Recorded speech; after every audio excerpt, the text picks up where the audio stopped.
That day I drove through the familiar streets of Queens, gripping the steering wheel so hard my knuckles turned white. Beside me sat Gianna, my wife, silent, but I knew she was buzzing with excitement. She kept glancing at the clock, then out the window as if terrified we'd be late for my father's retirement party. Morgan Radcliffe, the financial titan whose name echoed across all of New York. I felt the opposite. At first, I didn't want to go at all. The thought of stepping into his glittering world, expensive suits and fake smiles, made me exhausted.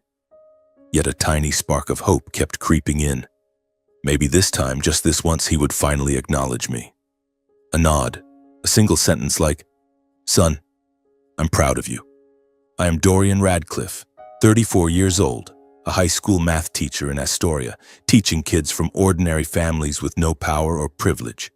But deep inside, I was still the little boy desperate for approval from his billionaire father. You should have worn that black blazer instead of this old shirt," Gianna suddenly snapped, irritation clear in her voice. She was dressed in a striking red gown, hair pinned up high, looking like a queen in the middle of Astoria. "It's your billionaire father's party. Who knows? He might leave you something. We need the money, don't we?" I nodded, forcing a smile. "Yeah, you're right. But I'm just a teacher, not a businessman. I don't want to pretend. Truth was, I didn't just want money. I wanted him to see me as a real son, not the odd one out in the Radcliffe family. Radcliffe Group, the massive financial conglomerate he chaired, and Radcliffe Capital, the fund he founded, were his empire, not mine. I had chosen a different path, teaching, helping others. But why did it have to be so hard? We arrived at a luxurious Manhattan hotel where chandeliers sparkled like stars. I parked, took a deep breath, and took Gianna's hand as we walked into the ballroom. The atmosphere hit me instantly. Expensive perfume, loud laughter, impeccably tailored suits. Businessmen, politicians, the richest people in New York surrounded us, raising champagne glasses as if the world belonged to them. I felt completely out of place, like a fish thrown onto dry land. The moment we stepped in, I noticed the stares. They recognized me, Dorian Radcliffe, the billionaire's eldest son who chose a poor life. A middle-aged man in a gray suit looked me up and down and whispered to the person beside him, "That's the teacher son, right? Dressed so plainly." The whispers spread like wildfire and heat rushed to my face. I felt awkward, unsure who to talk to. I tried smiling at a nearby group, but they turned away as if I were a stranger. Gianna squeezed my hand hard, not for comfort. She frowned, shot me a sideways glare, and hissed through clenched teeth, "You're embarrassing me, Dorian. You should have dressed better. Look at me. I tried so hard." Her words cut like a knife, but I swallowed the pain. I knew what she was hoping for, some inheritance, some money from my family, to improve our lives. But right then I just wanted to disappear. Then I saw her, Angie Radcliffe, my stepmother. She stood near the VIP group in a black gown glittering with diamonds, looking like the queen of the evening. She glanced at me with pure contempt, then gave a slight shake of her head as if my presence ruined the perfect family image. My heart tightened. I walked over, intending a polite greeting. "Hello, Mom. Gianna and I just arrived," I said softly. She curled her lip, didn't look at me, and said loudly enough for the whole group to hear, "Every family has one. Unsightly scar that won't go away." Her words stabbed straight into my chest. The people around her chuckled, and I stood frozen, feeling the ground collapse beneath me. Why did she always despise me so much? Suddenly the lights shifted to the stage and the entire room fell silent. My father, Morgan Radcliffe, appeared, his commanding presence as an investment titan making everyone hold their breath. Tall, silver-haired, eyes sharp as blades, he stepped up with a confident smile. My heart pounded. This was it, the moment I had been waiting for. Maybe he would mention me, even just a little. He began his speech, voice booming. "Today I retire, but the legacy of Radcliffe Group will live on. I am proud of my youngest son, Clay Radcliffe, the future of this empire. Clay has proven himself with successful deals and has taken Radcliffe Capital to new heights. The room erupted in applause. I swallowed hard, waiting. Then he glanced my way. Just a fleeting look, but dripping with mockery. However, some people are simply born unsuited to family tradition. A school teacher. What can he possibly contribute to the world of finance? The ballroom burst into laughter, the sound cut like knives echoing everywhere. Several guests turned toward me, phones raised, live streaming the reaction of the disgraced son. I stood stunned, face burning, head bowed, unable to meet anyone's eyes. Humiliation spread through my body like wildfire. Beside me, Gianna dug her nails painfully into my hand. I didn't know if she was angry or what, but it only made the pain worse. He continued, voice cold and firm. The entire investment fund, the chairmanship, shares, and control will go to Clay, my youngest son, the one I believe truly deserves to carry on the Radcliffe tradition, not someone who teaches for a living and worries about his next meal. The applause thundered even louder. Clay smiled triumphantly, shaking hands, accepting congratulations. His eyes flicked toward me, full of contempt, as if I were the ultimate loser. I stood frozen, chest crushed by an invisible vice. My whole body went numb. My father had never once considered me an option, not even for a second. A cold emptiness spread through me, choking my breath. That was the moment the tiny hope I had carried for years shattered completely. I turned to Gianna, searching for any comfort, but she yanked her hand away, turned her back, face red with shame. Morgan looked straight at me, voice like steel. Dorian, son, if you have any self-respect left, get out of this party. This is no place for someone who brings no value to this family. His direct dismissal sent ripples through the room. People whispered and pointed. Gianna immediately stepped back from me as if cutting all ties. Then she shouted, I was so stupid to marry a worthless man like you. With that, she spun around and walked away, leaving me standing alone under stares of pity, mockery, and curiosity. I couldn't stay another second. I walked silently out of the ballroom, each step heavy as if my shoes were made of lead. My heart was in pieces. It felt like the entire world had turned its back on me. The New York night was bitterly cold, wind slicing through my skin, but my chest was even colder. For the first time, I truly understood that I had never belonged to the Radcliffe family. I staggered to the parking lot, hands trembling as I fumbled for the keys in my pocket. The noise from the party still spilled out, laughter, applause, mocking me one last time. I got in the car, started the engine, and just drove. No destination in mind. New York at night was a maze of lights. The skyscrapers glittered like soulless monsters. I turned left, then right, crossed the Brooklyn Bridge, circled back to Manhattan, anything to let the cold night wind rush through the cracked window and, I hoped, sweep away the humiliation clinging to me. Where was Gianna? Did she take a cab or leave with someone from the party? I didn't know, and right then I didn't have the strength to care. All I could see in my head was my father, Morgan, staring at me with eyes like steel, dismissing me like a beggar, and Gianna, my wife, turning her back without a single word of comfort. I gripped the wheel tighter, tears blurring the road, but I didn't stop. Stopping would mean facing reality, and reality right now was too painful. I drove aimlessly for hours, through the blinding neon of Times Square down to the Lower East Side where music poured from the bars. Every red light brought Clay's triumphant smile back to me. My younger brother shaking hands, basking in praise. He got everything. The chairmanship, the investment fund, our father's pride. And me? A Queens high school teacher who tutors poor kids in math, now thrown out of his own family's celebration.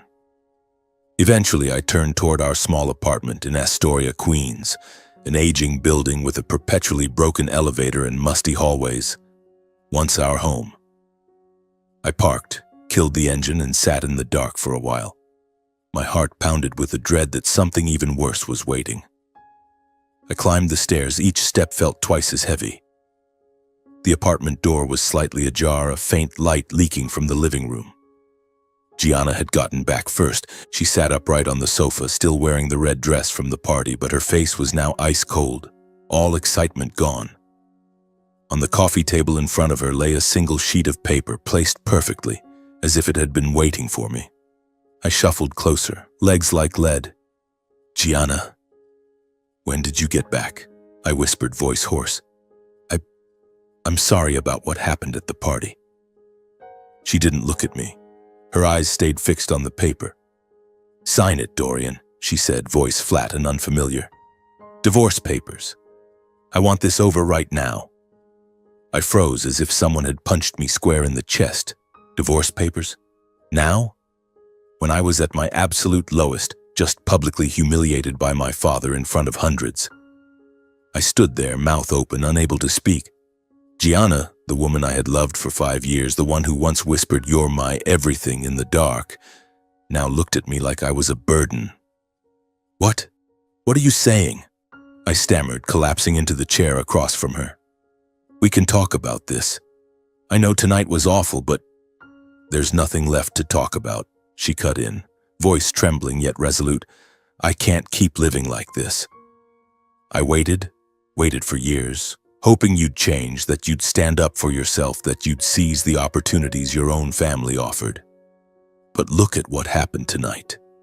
You let them humiliate you in front of everyone, and I had to stand there ashamed with you. She took a sharp breath, her eyes flickering, then hardening.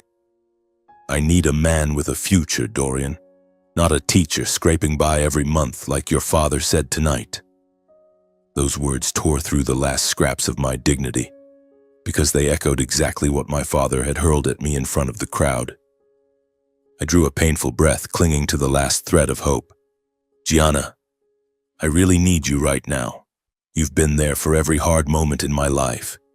Every time I thought I'd fall, you lifted me up. I love you. Please don't leave me when I'm at my weakest."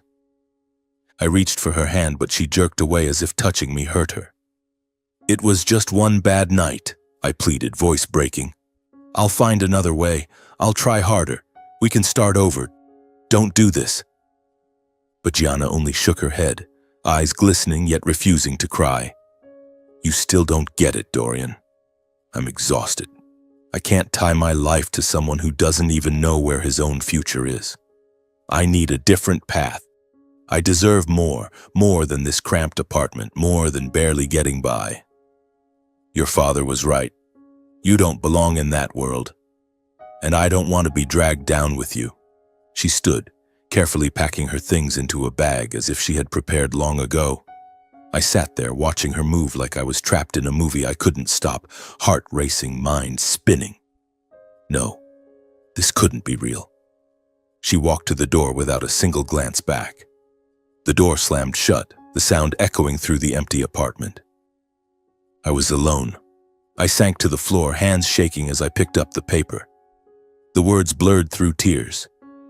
"Divorce on grounds of irreconcilable differences." That was it? 5 years of marriage ended because of one party? My chest felt crushed under a boulder. In a single day I had lost everything, my dignity in front of hundreds, the family I had still hoped for, and now the wife I loved. I curled forward, forehead on my knees, and the tears came unchecked. Sobs tore out of me in the silent room, the sound of a wounded animal. Then childhood memories flooded back like a sudden storm, washing away what little calm I had left. I remembered the day my parents divorced. I was 10.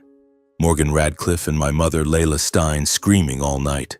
The next morning, Mom held me crying, saying she had to leave. I begged and cried, but the court decided I would live with my father because he was wealthy and could provide better.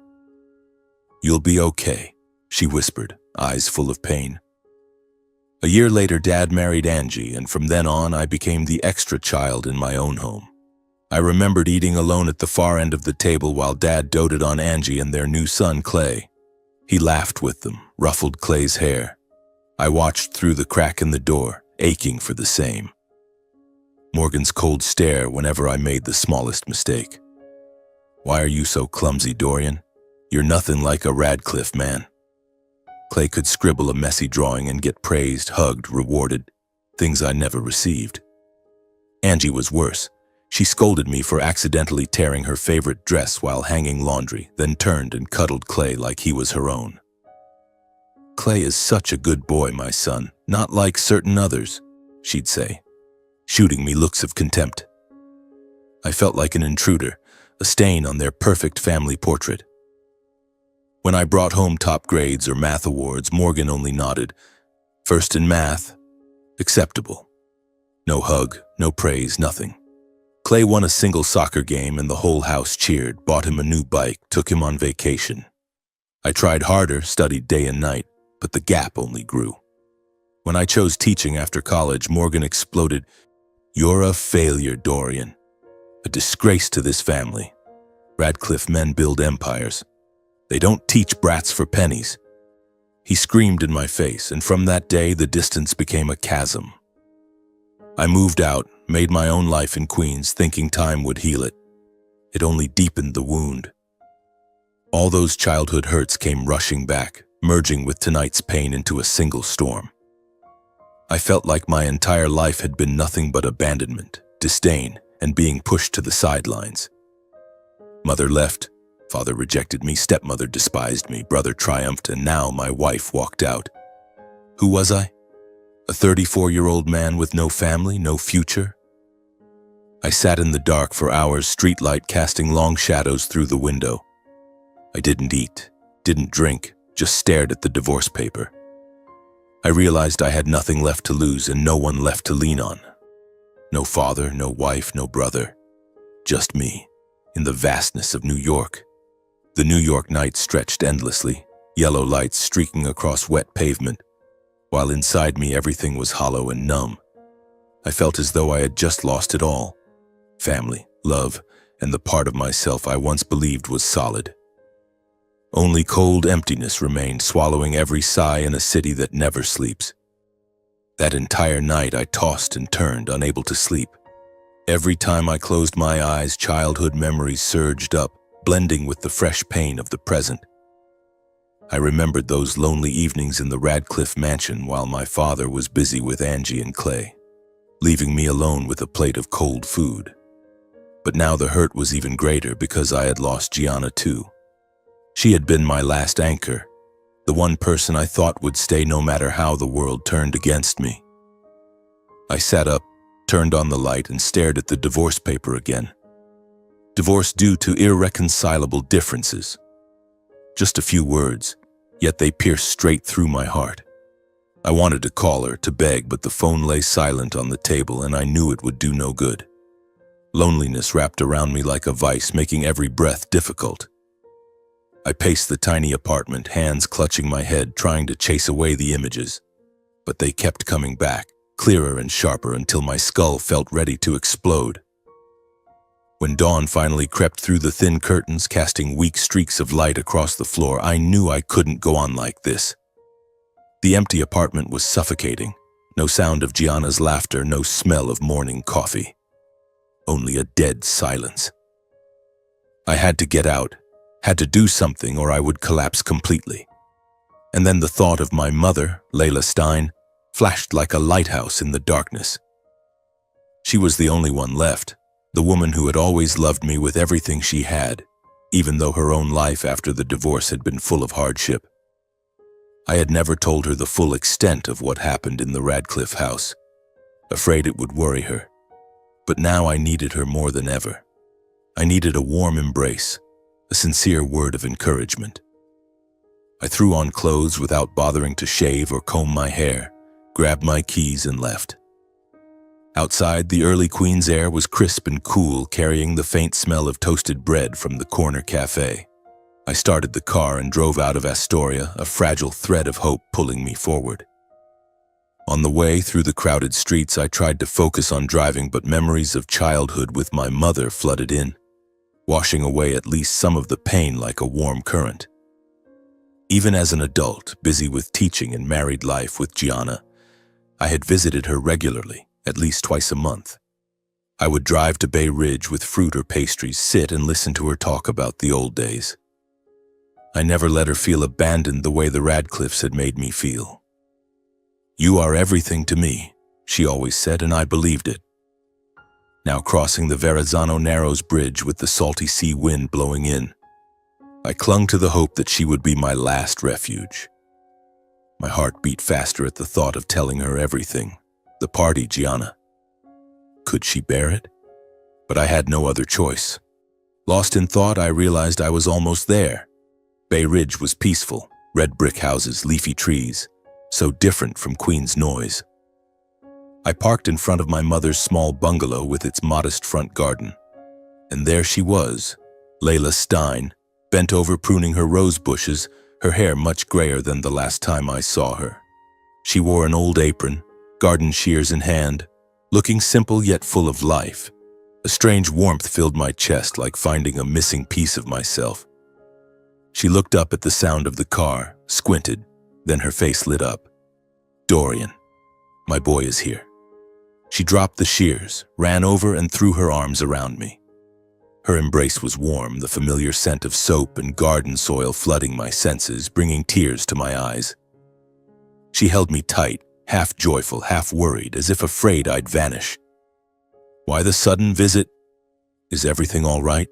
she asked, voice trembling, then pulled me inside, still holding my hand. Inside, the house smelled of herbal tea. Old photos lined the walls, mostly of me as a child. We sat on the sofa. She poured me water, eyes never leaving my face. "It's not the weekend. Why are you here? Where's Gianna? Is something wrong?" Worry etched deep lines into her face. I looked at her, hesitated, throat tight. Then I told her everything. The retirement party, my father's public humiliation, Angie Clay, Gianna walking out with the divorce papers. My words came broken, tears streaming, but she listened without interrupting, just squeezing my hand. When I finished, she pulled me into a fierce hug, holding me so tightly I could feel her heartbeat. "My brave boy, don't fall apart now," she whispered, voice warm yet full of sorrow. "I've always been here. Even if the whole world turns away, you still have a place to come home to. I love you, and I'm proud of you, proud of the kind teacher you've become." We sat in silence for a long time, each lost in thought. The room felt thick with everything that had never been said. I could sense her own pain. She had never fully told me about the divorce years, the struggle of raising herself alone. The air grew heavier, as if a secret were about to surface. Suddenly she stood, wiped her eyes, and disappeared into the back room. I heard drawers opening, papers rustling. She returned holding an old, yellowed photograph, edges worn, and placed it in my hand with a look of deep torment. "Dorian, look at this. I want you to see it," she said, voice shaking. I looked at the photo, heart pounding. It showed a man in his 30s wearing a simple shirt, standing by the sea with a bright smile. But the eyes, those deep blue eyes, were identical to mine. The high nose bridge, the slightly crooked smile, everything mirrored my own reflection. Shock hit me. I looked up at my mother. Her face was torn with guilt and anguish, eyes brimming with tears as if fighting an internal battle. "Mom, who is this?" I asked, voice breaking. A cold shiver ran down my spine, spreading through my whole body like electricity. Instinct told me this photo was no accident. It was about to turn my entire life upside down and shatter everything I had ever believed. I sat there, hands trembling as I held the old photograph, staring at the face of a man who was both a stranger and eerily familiar. Deep blue eyes, a slightly crooked smile, everything felt like looking at myself from the past. My mother sat beside me, eyes glistening with tears, her face etched with deep guilt. She let out a heavy sigh, her voice shaking yet resolute. "My son, this is Lachlan Stein. He is your real father." The words hit me like a bomb exploding in my head. Real father? Lachlan Stein?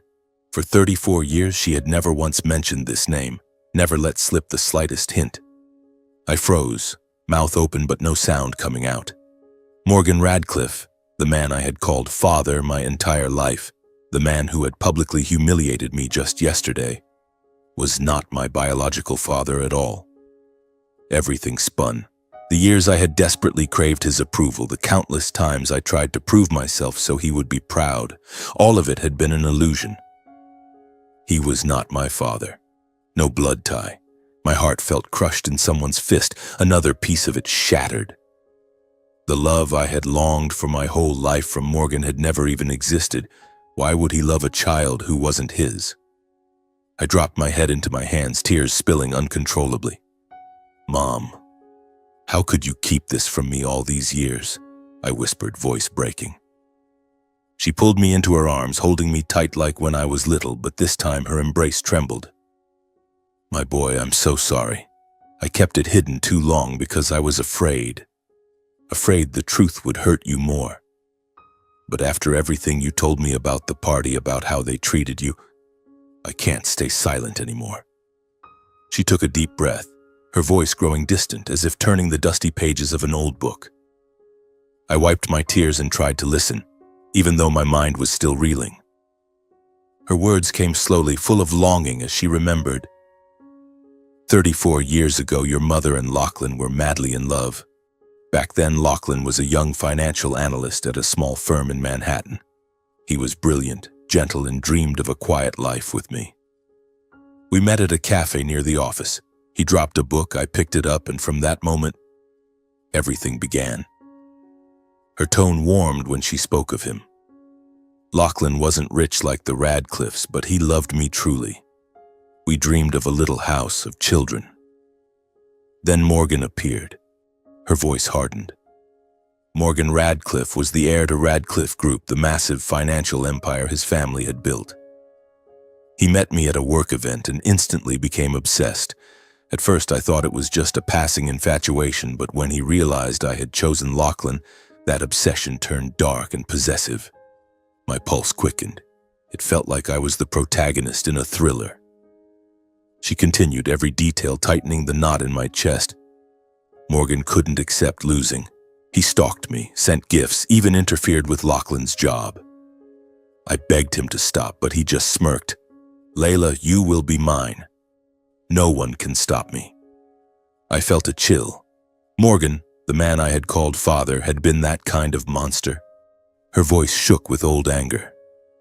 The Radcliffe family was rich and powerful, with connections everywhere.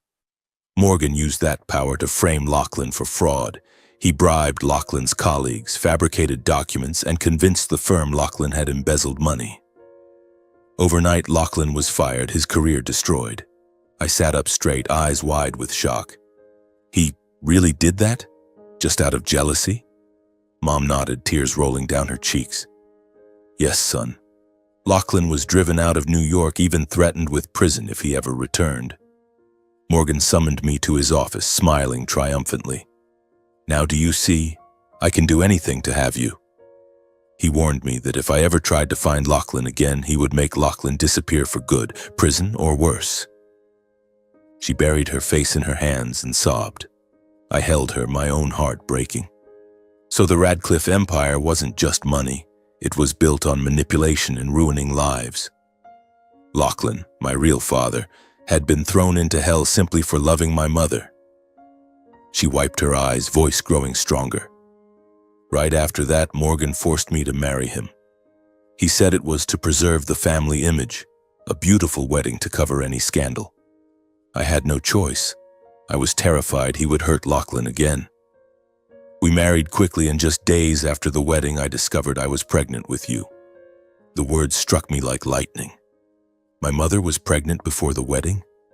With Lachlan? I stared at her, mouth dry. So, I'm Lachlan's son, not Morgan's? She nodded, eyes full of sorrow. Yes, I kept the truth hidden and suffered alone. I gave birth to you under the Radcliffe roof, lavish parties, judging eyes. But I never told Morgan. He believed you were his, and I let him believe it to protect you, to protect Lachlan. I pictured it, my mother pregnant, alone in that cold mansion, carrying a secret behind those walls.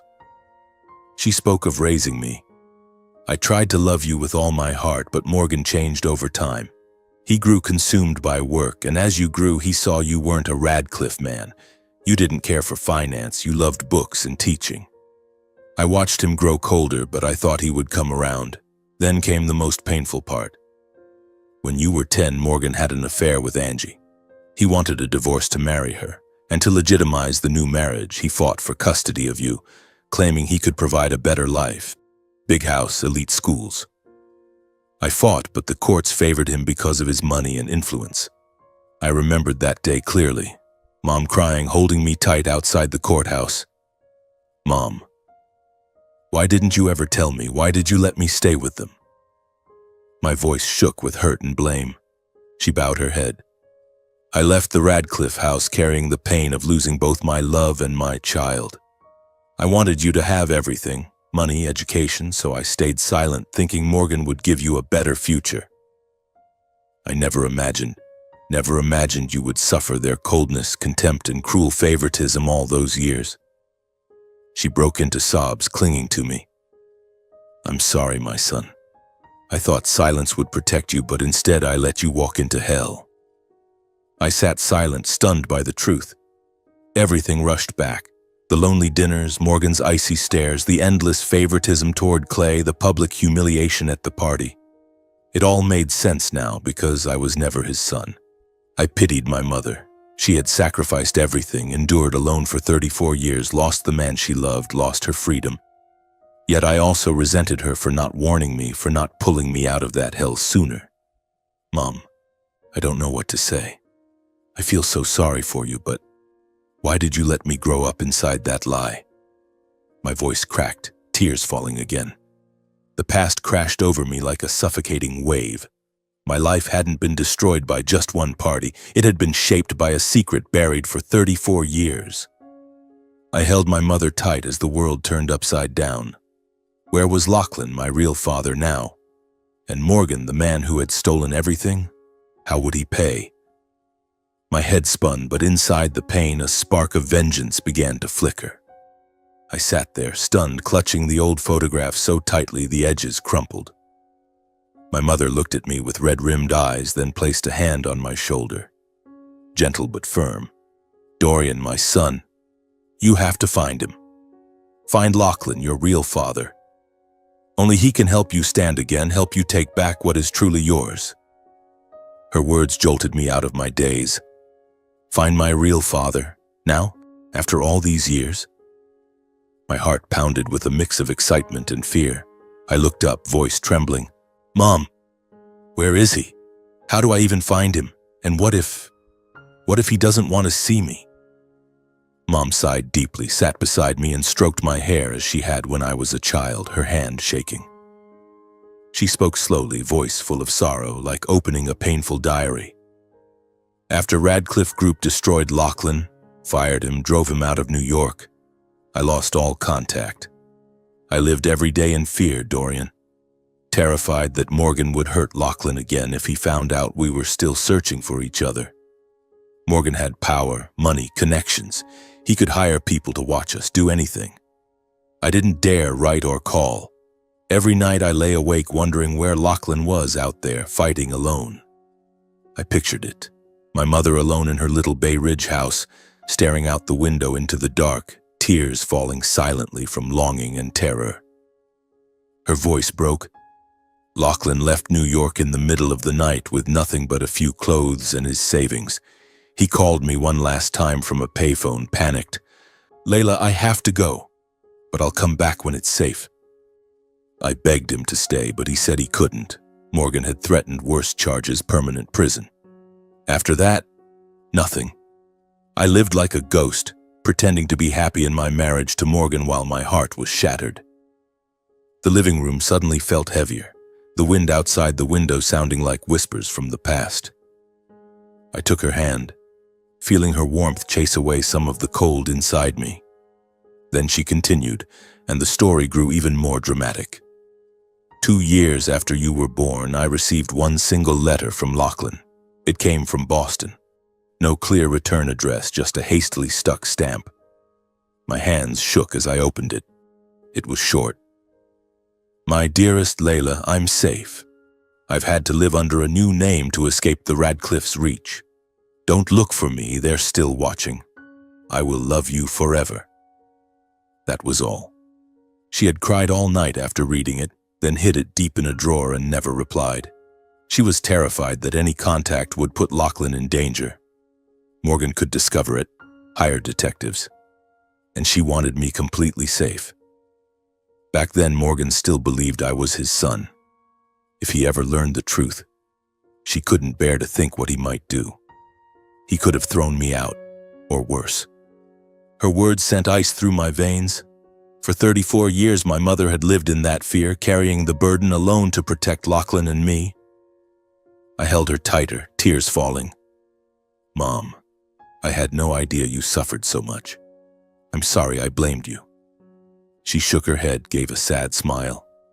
"It's all right, my boy." She stood, went to the back room, and rummaged through a drawer. When she returned, she handed me a faded slip of paper, the Boston address from that old letter, along with a new letter she had written to Lachlan and a childhood photo of me at age 5, grinning ear to ear. My hands shook as I took them. The address was a coastal town in Massachusetts, vague street name, probably his hiding place. Mom's new letter was short. "Lachlan, if you are still alive, please meet our son. He needs you."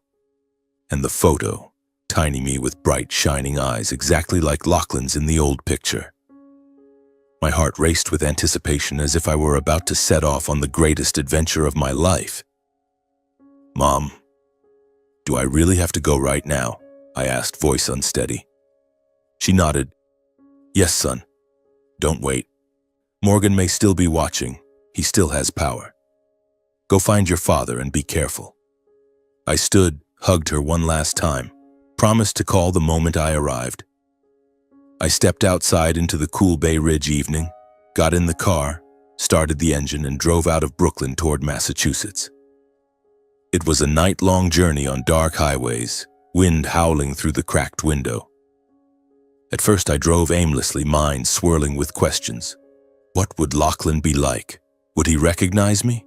Would he be angry at Mom for hiding the truth? Or had he built a new life and forgotten the past? The night deepened, the highway empty except for lonely road signs lit by my headlights. I thought of my mother's years alone, and the flame of vengeance inside me burned brighter. Morgan, the man who was not my father, had stolen everything. My mother's love, Lachlan's career, my childhood. I gripped the wheel tighter, determined. I would find my father, and together we would face the past. Dawn broke as I reached Massachusetts. The ocean appeared, the salty air drifting in. The small town, wooden houses by the sea, waves rolling gently, felt like a peaceful painting. I found the address, heart pounding. A modest house, red-tiled roof, white curtains in the windows.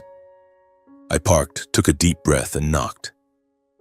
When Lachlan opened the door, he had no idea what was happening. He was about 60, silver-haired, weathered, but with those same deep blue eyes, exactly like mine. He wore an old shirt, looking like an ordinary man, not the victim of a grand conspiracy. "Hello? Who are you?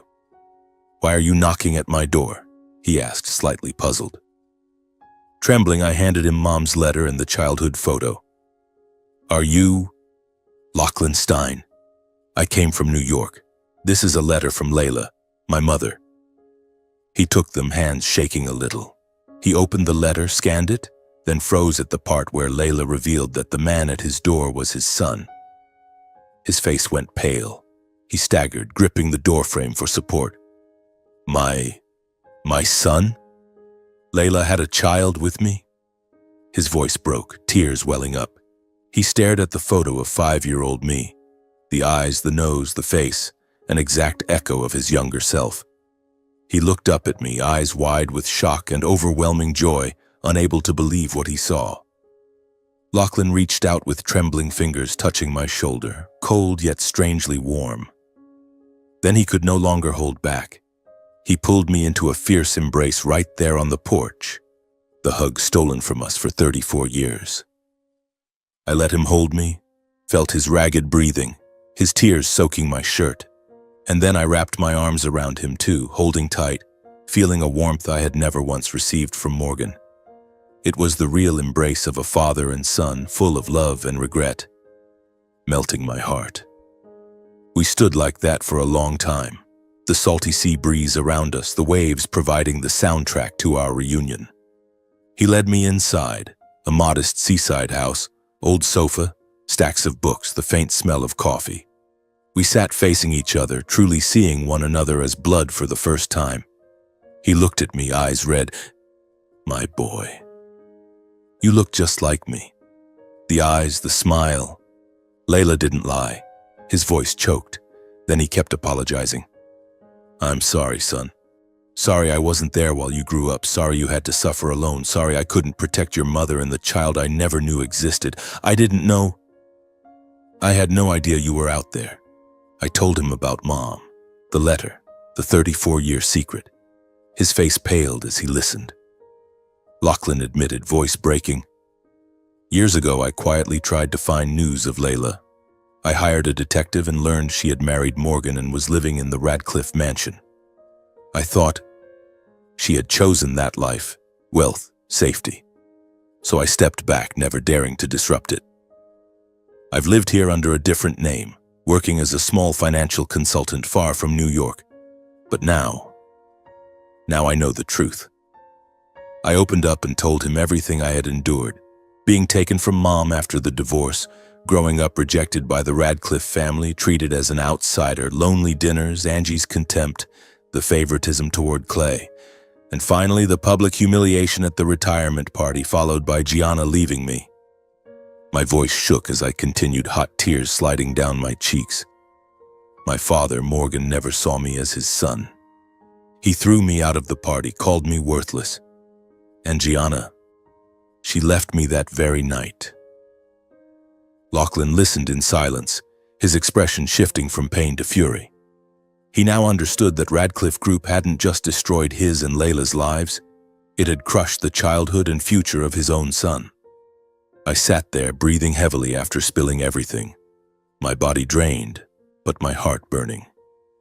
The small seaside house suddenly fell silent, only the steady crash of waves outside the window echoing our chaotic heartbeats. Lachlan, my father, sat motionless for a long time, fists clenched, eyes staring into nothingness. Then he stood abruptly, walked to the corner of the room and opened an old safe hidden behind a bookshelf. The lock clicked loudly, and he pulled out a thick, dust-covered box of files. My son, he said, voice hard yet thick with emotion. I've been waiting for this day far too long. I wiped my tears, heart racing as he placed the box on the table. He opened it, revealing stacks of documents. Financial reports, meeting minutes, yellowed photocopies. This is the evidence of what Morgan and the Radcliffe family did all those years ago, he explained, flipping through pages with the precision of a seasoned financial expert. They manipulated stock prices, falsified profit reports to inflate values, then dumped the shares for massive profits. I leaned in, overwhelmed by the sheer volume.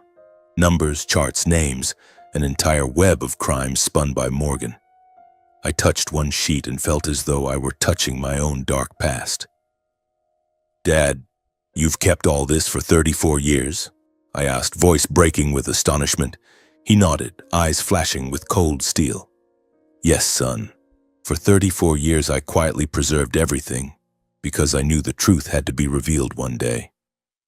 I lived here under a different name, working as an underground financial consultant for small clients, but I never forgot. Every night I reviewed these files, waiting for the moment. And now that moment has come, because of you. His words sent a shiver through me. I felt like I was standing on the brink of a great battle. He was no broken victim. He was a strategist who had prepared meticulously for revenge. Yet he paused, voice serious. However, these old records alone aren't enough to destroy Radcliffe Group today. 34 years have passed. They may have erased every trace, or courts could dismiss it as statute barred.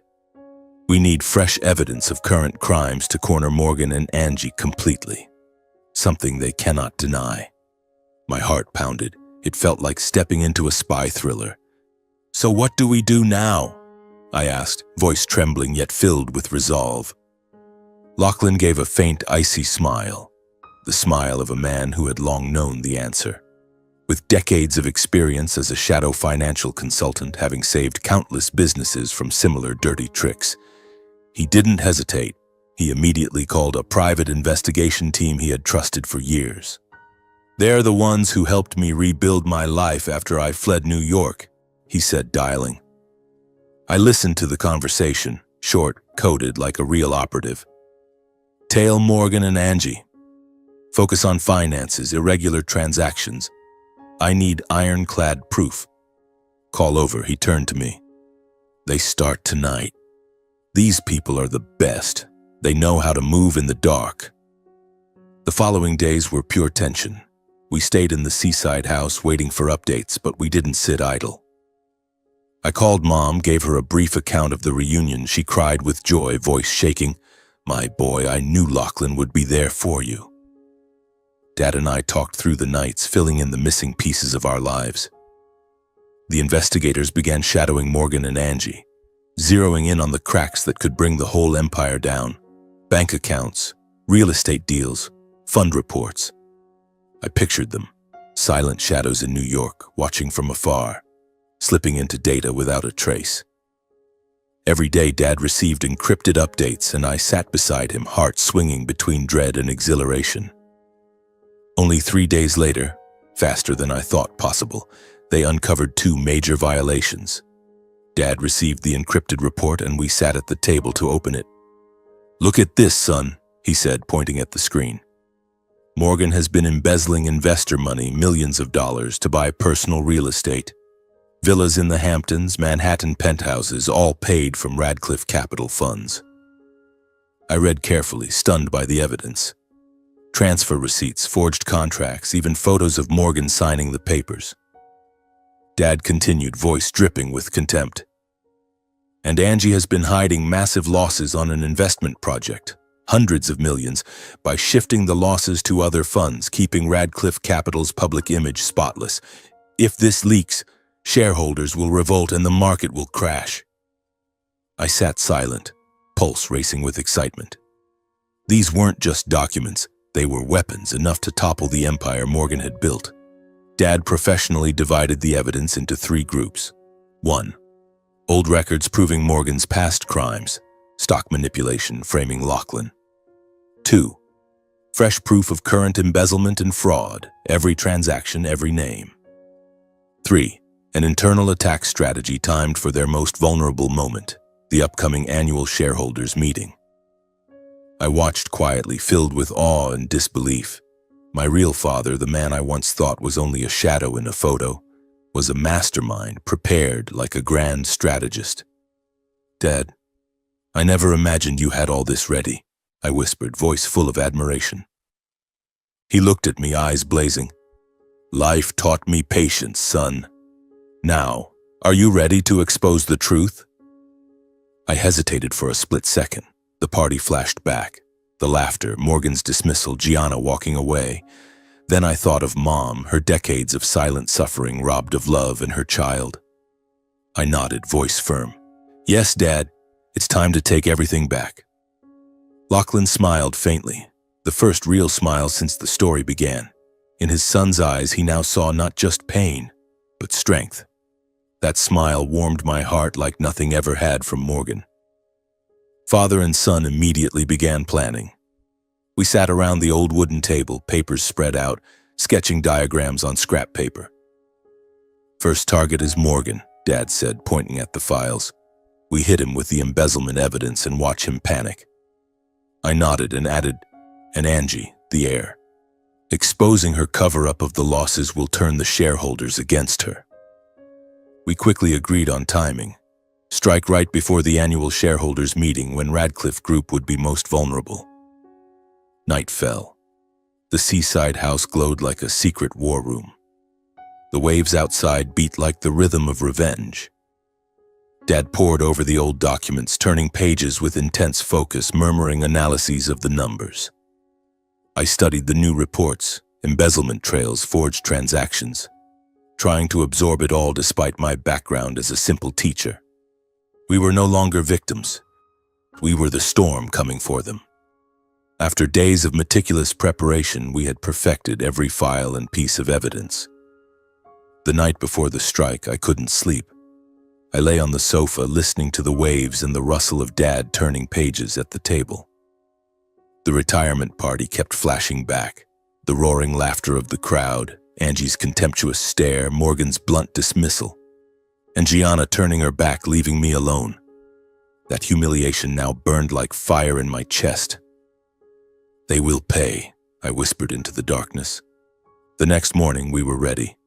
Dad sent the entire package, money laundering proof and current violations by Morgan and Angie, to federal investigators through a secure anonymous proxy set up by the investigation team. "No one will ever trace this back," he said, hitting send with a cold smile. I stood beside him, heart pounding, feeling like we were lighting the fuse on a bomb. At the same time, the private investigators leaked an anonymous summary of the violations to a major financial outlet, the Wall Street Journal. We chose them for their credibility. One article from the journal spreads like a virus before Radcliffe Group can silence it. The summary was short but razor sharp, detailed embezzlement, fraud, and a history of manipulation, all wrapped in a few pages with irrefutable evidence. "They won't have time to react, son," Dad whispered, eyes gleaming. We waited, the air in the house heavy as before a storm.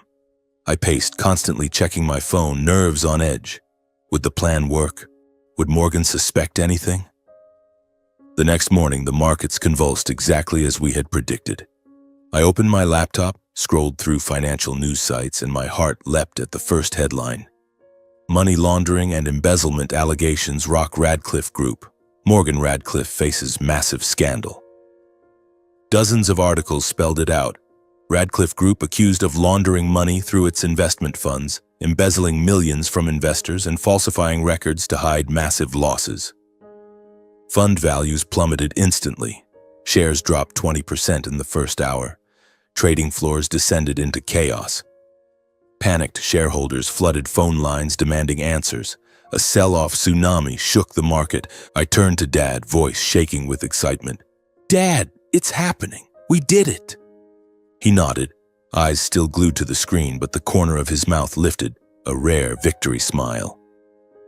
In New York, Morgan immediately called an emergency board meeting at Radcliffe Group headquarters.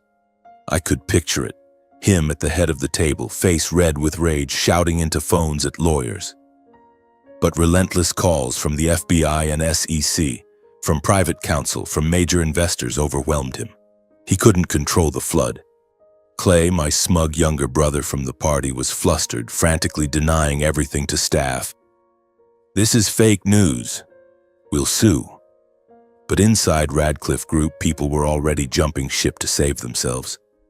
Employees whispered in hallways, "I'm not going to prison for them." Resignations poured in. Chaos spread like wildfire. Dad and I watched it all from afar.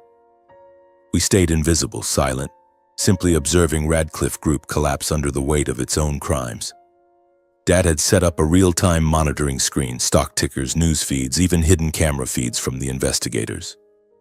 I sat beside him, filled with both satisfaction and exhilaration. "They're digging their own graves," Dad murmured, voice dripping with irony. At the height of the crisis, federal authorities officially issued search warrants for Radcliffe Group and froze several related accounts. I imagined the scene. FBI agents storming headquarters, sealing offices, panicked employees scattering. The entire conglomerate was paralyzed for hours.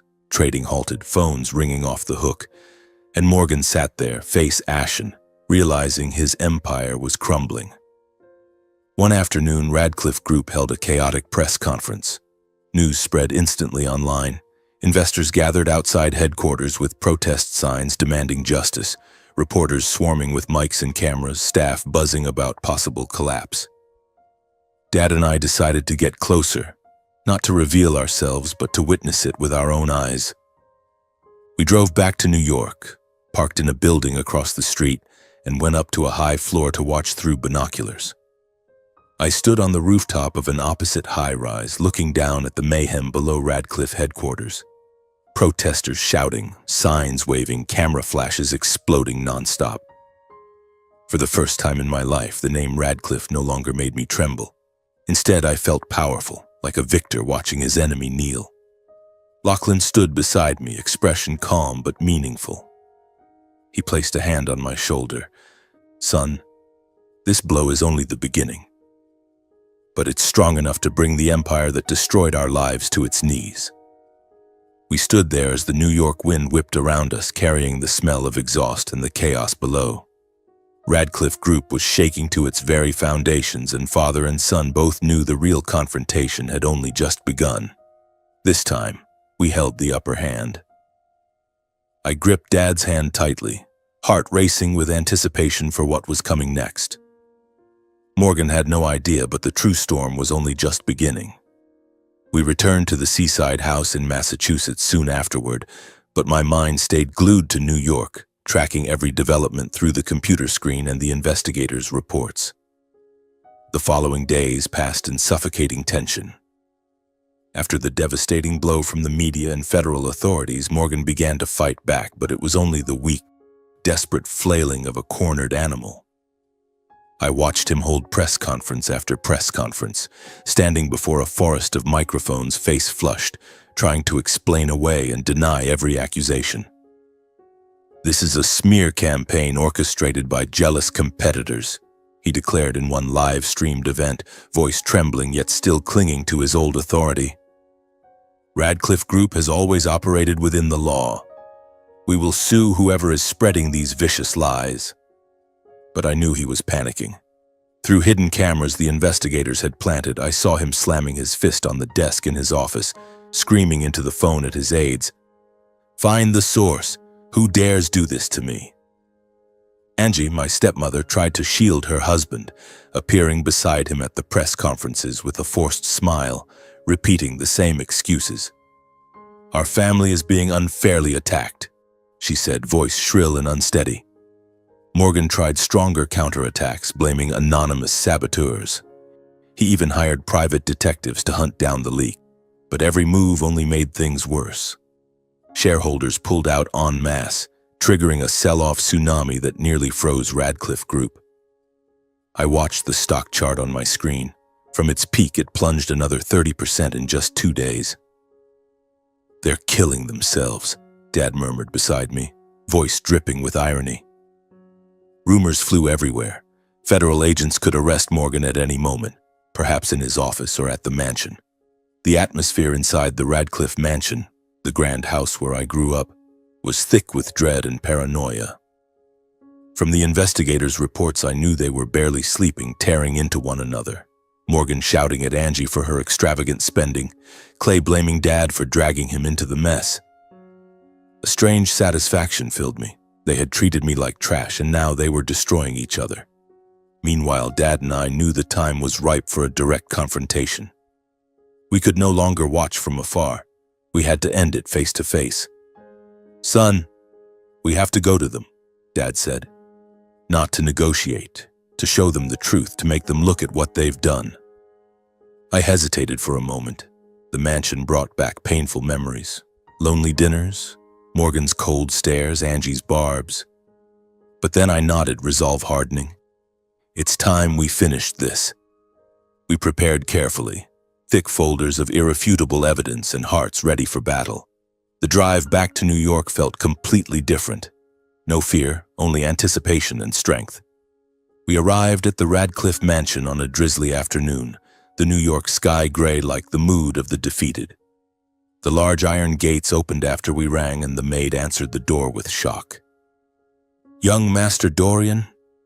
And this gentleman is—" We didn't answer, just walked straight into the grand foyer. The air was heavy, expensive perfume mixed with tension, the chandeliers glittering but unable to hide the chaos. When Lachlan and I stepped into the main living room, Morgan shot up from the sofa, face draining of color with a mix of terror and fury. He couldn't believe his eyes when he saw Lachlan, the man he thought had vanished forever. "Lachlan, you're still alive?" His voice cracked, hands shaking around his glass. Morgan immediately lashed out at Lachlan, trying to mask fear with his usual arrogance. "You're the loser from all those years ago. What are you doing back here? Radcliffe Group will crush you again." But his voice wavered. The old authority was gone. Angie scowled instantly, rising with her familiar contempt, looking at me like a stain. "Dorian, you dare show up while this house is in crisis? You and this stranger, what do you want? I told you you're the scar on this family." She hurled the same insults she had used for decades, voice venomous and shrill. Clay stood in the corner, arms crossed, glaring coldly and sneering, still not grasping the full picture but instantly attacking. Big brother, you show up with some cheap nobody. Who do you think you are? Still just the useless teacher. I didn't respond immediately. Calmly, I placed the thick folder on the polished wooden table. The thud sounded like a declaration of war. My heart raced, but I no longer trembled. The truth and my father stood with me. I spoke first, voice steady, laying out the entire truth from beginning to end. Morgan's frame-up of Lachlan 34 years ago, false fraud charges driving him out of New York, to the current money laundering at Radcliffe Group, embezzlement from investment funds and concealment of massive losses. Morgan turned crimson with rage, shouting that I had been brainwashed by an outsider to destroy the family. You've been manipulated by him, that worthless Lachlan. He's still the same failure, back for revenge. He blamed Lachlan entirely, voice rising to hide his panic. Angie pointed at me, mocking that a mere high school teacher knew nothing about finance and had no right to judge Radcliffe Group. She called me the family's blemish, voice shaking. You never belonged here, Dorian. Get out of my house. Clay roared, furious that I dared challenge the legitimate heir, jabbing a finger in my face. You're just jealous. All of this is fabricated. I'll prove you're making it up to ruin our family. I stood unmoved by their outbursts, initial nerves now transformed into strength. I continued laying out the evidence. Money laundering trails, offshore reports, forged documents used to frame Lachlan, all neatly organized, undeniable. I spread them across the table. Transfer receipts, internal emails, photos of transactions, everything the investigators had gathered. This isn't just talk, I said calmly. The Radcliffe family exploded. Morgan slammed the table, denying everything. Forgeries. All fake. You fabricated them. I'll sue you. Angie trembling and accusing me of madness. You're insane, Dorian. I'll call the police. Clay screaming he was being framed. Someone's setting me up. This isn't my fault. I stood firm, looking them in the eye, and said justice would speak for itself. They could take their denials to court. Summons and investigations would answer for me. The living room felt like it was detonating, shouting, pointing. But a strange peace filled me. Before leaving, I paused and delivered the final truth Morgan never saw coming. The man standing behind me, Lachlan Stein, is my real father. You no longer have the right to call me your son ever again. Morgan froze, mouth agape, speechless. Angie stood stunned, hand over her mouth. Clay looked horrified as he realized I wasn't even Radcliffe blood, and the person they had despised most was the one tearing their family apart. I turned and walked out, Lachlan beside me, shoulder to shoulder like warriors. Behind us, the Radcliffe family collapsed in the truest sense, screaming, blaming, cursing one another in the house that once symbolized power and luxury. We stepped outside into the drizzle, but my heart felt light. The confrontation ended as I left the mansion as the victor, not through violence or hatred, but through truth and justice they had trampled for decades. A few days after the confrontation, federal authorities officially issued arrest warrants for Morgan, Angie, and Clay to face investigation. I was brewing morning coffee when Dad called me over and pointed at the TV screen. Look, son, they've been taken. Live footage showed FBI agents storming the Radcliffe mansion, handcuffing Morgan, his face ashen, struggling uselessly. Angie was sobbing and pleading, "You've got the wrong people. We're innocent." Clay kept his head down, the once triumphant smirk gone, replaced by the panic of a man about to lose everything. All Radcliffe family assets, bank accounts, investment holdings, shares, were frozen instantly. The lavish villas, the yacht, the offshore accounts, everything sealed. I sank into a chair, heart pounding, feeling as though a colossal weight had finally lifted. They're under arrest, I whispered, tears welling not from sadness but from overwhelming relief.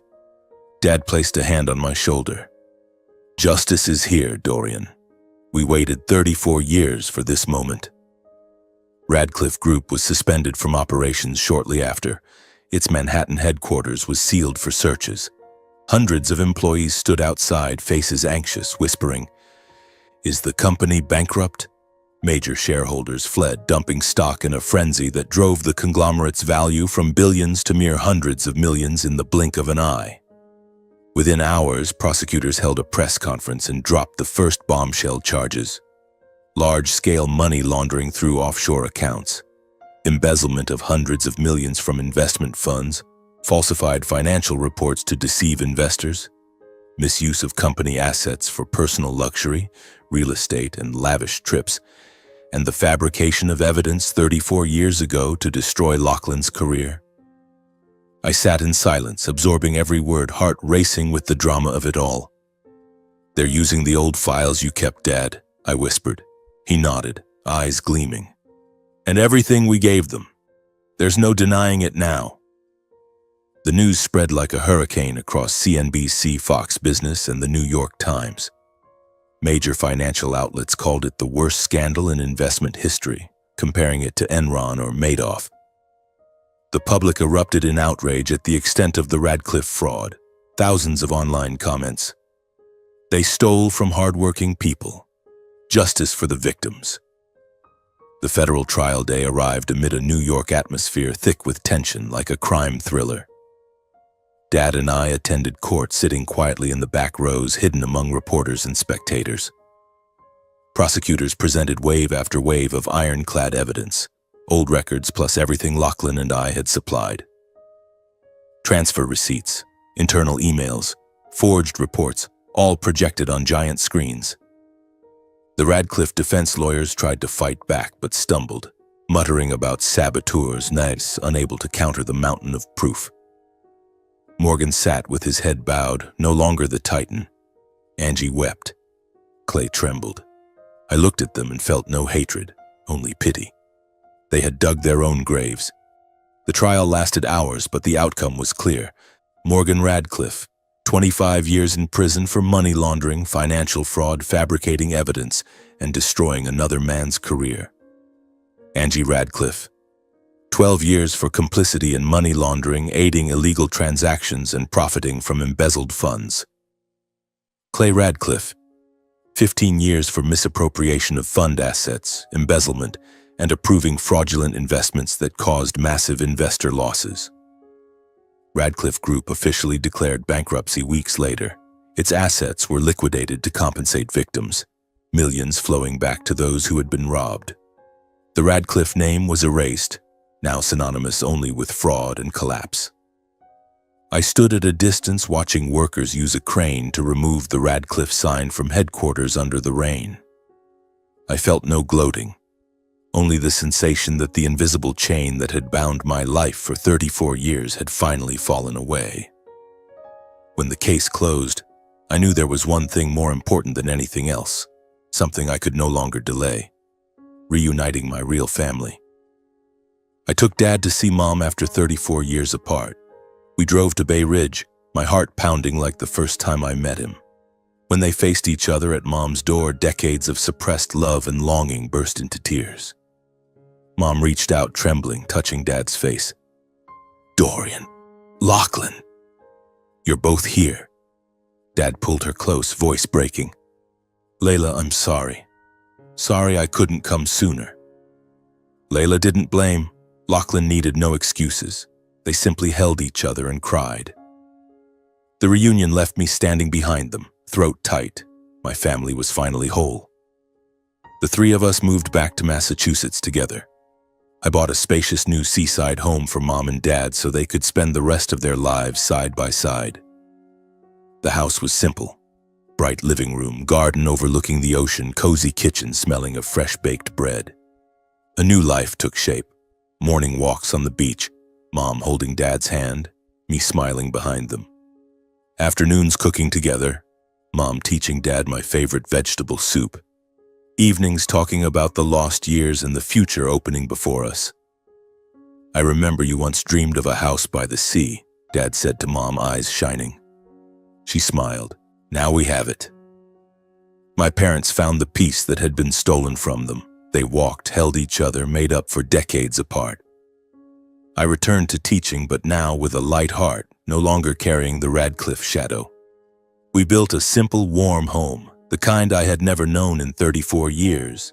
Family dinners, laughter echoing, late-night stories. For the first time, I felt I truly belonged somewhere. Far from New York, we lived a life free of fear and pain. Only the sound of waves, a peaceful home, and a family finally reunited after a lifetime apart. Time passed swiftly like the gentle waves lapping at the Massachusetts shore, washing away the last remnants of a dark past. Life for the three of us gradually settled into a peaceful rhythm I had never dared imagine. Mom, Layla, spent her days tending the small garden behind the house, planting roses and vegetables. Her hands no longer trembled with worry. Dad Lachlan continued his work as a discreet financial consultant, but now he did it out of passion, no longer hiding in the shadows. And I, Dorian, returned to the teaching I had always loved. I found a position at a local high school teaching math to seaside kids, bright-eyed children full of hope for the future. At my new school in Massachusetts, small but meaningful changes began. That was where I met Avani, a gentle, warm literature teacher who always wore a kind smile.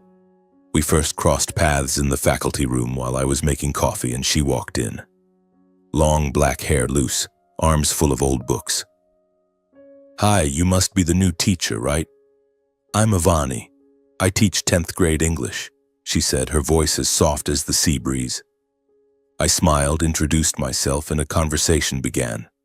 Short about the weather, about mischievous students. Yet something about Avani caught my attention. The warmth in her eyes, the way she truly listened when I talked about interesting math problems. Brief chats in the faculty room slowly turned into coffee after classes. We sat at a little seaside cafe, salt wind blowing through, talking about books, life, and quiet dreams. "What do you love about teaching?" she asked once, eyes sparkling. "I love helping kids see they can change their own lives," I answered, and she nodded as if she understood everything in my heart. From that quiet connection, love grew naturally, like breathing. No rush, no drama, just simple moments that made my heart move. Avani admired my strength and kindness. She told me once as we walked the beach at sunset that through the stories I shared, she saw a man who had endured so much yet kept a gentle heart. "You're like a lighthouse," she said. "No matter the storm, you still stand." And in Avani I found the peace I had never known. Her gentleness soothed the scars inside me, made me forget the lonely nights in Queens, the public humiliation at the party. We spent time together. Seaside picnics, old movie nights at home, clumsy cooking sessions that left us laughing until we cried. The love came softly but solidly, like the foundation of a new home. Then one day, as we sat by the shore with the sun setting crimson, I knelt and took her hand. "Avani, you are the peace I've searched for my whole life. Will you marry me?" My voice shook with nerves. She cried, threw her arms around me. "Yes, Dorian. Yes." In that moment, life felt perfect. My parents, Lachlan and Layla, watched us quietly with the simple joy of people who had finally found their home again. They had heard about Avani through my stories and already loved her like a daughter. Mom taught her how to make my favorite vegetable soup. Dad shared books with her. "That girl brings light to you," Mom whispered once, eyes shining. On the day of my wedding, my parents decided to remarry as well, closing 34 years of separation and opening a new chapter for both generations. It was a small seaside ceremony under warm sunlight and the gentle sound of waves. Nothing lavish like the old Radcliffe parties, only us, our real family, and a few close friends from school. Avani wore a simple white dress, hair flowing, beautiful as a sea nymph. I held her hands, heart full, as we spoke our vows.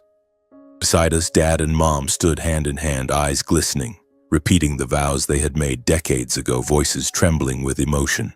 Two couples stepped toward the future together amid waves and sunlight. I squeezed Avani's hand. Lachlan held Layla's as if he would never let go again. In that moment, I felt my life had come full circle, from pain to happiness, from loneliness to reunion.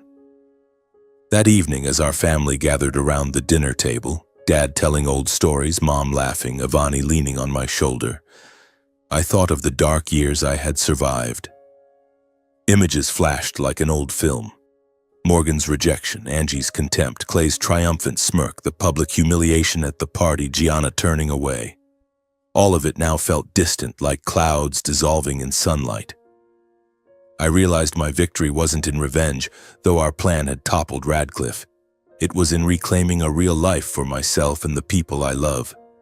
Revenge was only the tool. Happiness was the destination.